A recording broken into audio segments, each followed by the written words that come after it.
বর্তমান সময়ে সবচেয়ে বেশি কমন একটা সমস্যা কি জানেন? শালা কোথাবার কোন মাদারচোদগুলো 2 টাকা করে হয়েছে পকেটে, মানে ওদেরকে সার্চ করলে 50 টাকার বেশি পাবে না পকেটে। অমুক ভাই তমুক ভাই, মানে ভাইয়ের পাওয়ারে চলে। ও ভাই তো ভাই, ওকে যদি ইংলিশ দেওয়ার বাপের নাম লিখতে বলা হয় ও কোনো দিন পারবে না। ওই মাদারচোদগুলো কোনো দিন পারবে না, কিন্তু ওই মাদারচোদগুলাই নাকি সবচেয়ে বড়।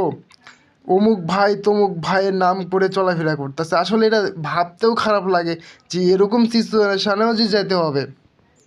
খুবই খারাপ লাগে। ওর পকেটে 50 টাকা থাকে না, ওর গিয়ার চলাফেরা দেখলে মনে হয় ও কোটিপতি। আসলে ওর মানে টাকাই নাই, কোনো পয়সা নাই কাছে, 1 টাকা জোগাড় করার মতো মুরুদ নাই কাছে।